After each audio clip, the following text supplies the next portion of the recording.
Nutnfancy again, and we'll be shooting the Sig P226 in this video. Also talking a little bit about how you should train. Ammo's expensive. It's probably just going to get more expensive as time goes on. I don't get my ammo comped to me. No one gives it to me. I go out and buy it just like you, and money's tight. So it behooves you to make your ammo count. And by counting, I think it's wise if you train probably 15 yards or less. Now, hopefully you can find a place like this and come out at train. Probably you're going to be doing it at a shooting range, and that's fine. Hopefully the shooting range is good and it will allow you to do some combat gunnery, i.e. Draws and stuff like that. I know it's hard to get that, and a lot of ranges just don't dig it because they've had a lot of idiots out on their range pulling their gun out, shooting into the concrete and hurting somebody. There's a lot of idiots out there. But talk to your range, tell them what you want to do. In a series of videos, me and my buds, you'll see how we train. You don't need to go to some fancy tactical clinic either. That's a bunch of crap. You can put on yourself enough stress and timed trials, which I'll make videos of maybe in the future. And you can actually get some outstanding training just on your own and with your friends. And it's cheaper that way. And even dry firing, which I'll make a series maybe, dry firing is very beneficial as well.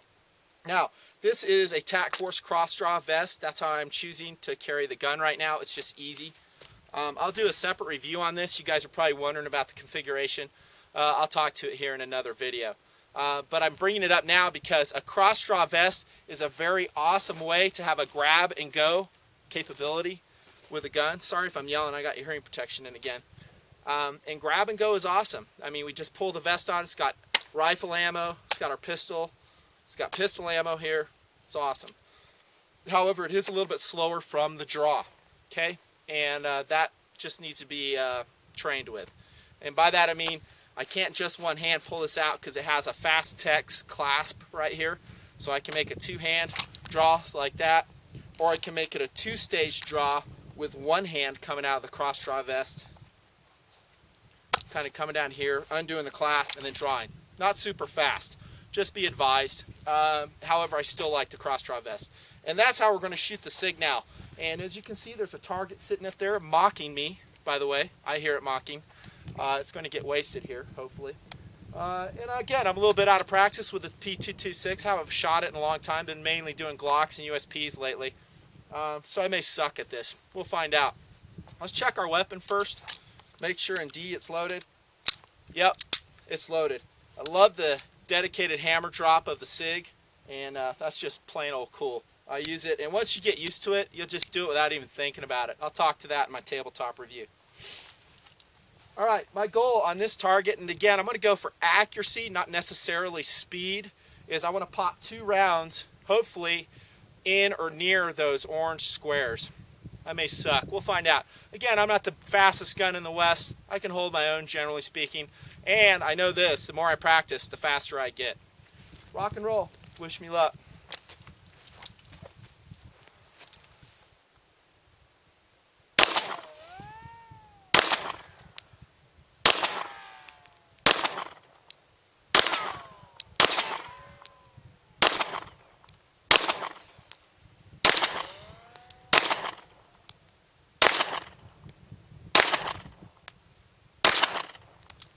Alright, let's go take a look how I did. Wasn't outstanding, but for shooting cold, not too shabby. By the way, that's a good backdrop out there. You may hear once in a while that round zinging off, but that's solid ground back there.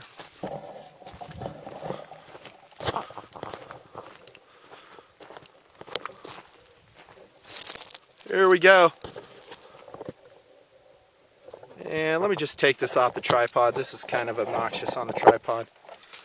That one turned out pretty good. I popped it round or high up there. That one kind of I had some difficulty with. That one too.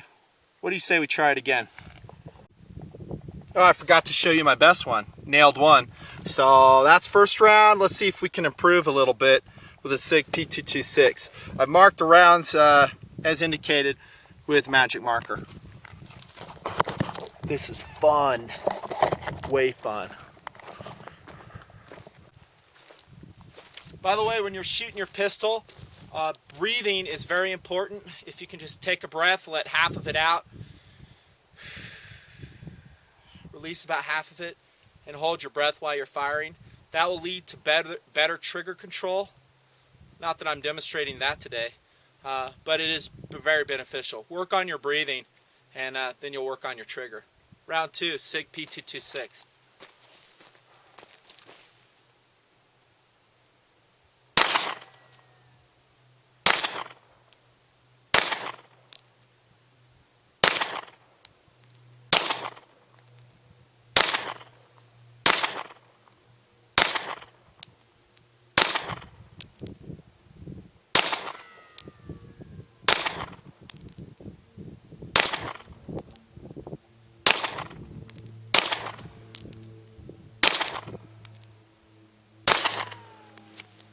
Empty, perform a reload if I needed to.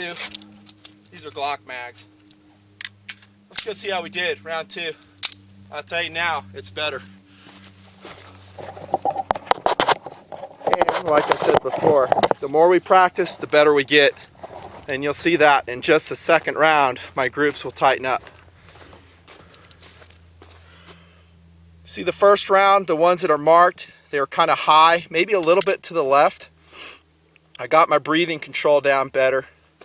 I flew these a little bit to the left here, but I flew 3 rounds, actually I think 4 there trying to nail it. I was still shooting high left there. This one, nailed it, right there in the orange. This one, nailed it, right there in the orange. And that one as well. A little bit to the left and high left. I'm not sure why on that. I got to work on my trigger control. So that's shooting the Sig P226.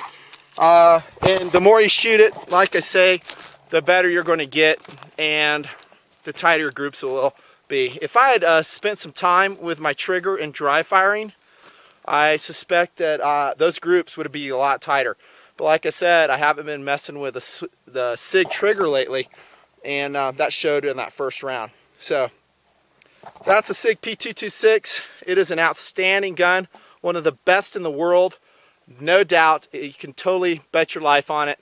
It's one of my favorites, and it's one of the pistol designs that changed the world. That's Nutnfancy's shooting of it. You'll see it more later. I got some other guns to pop around with though.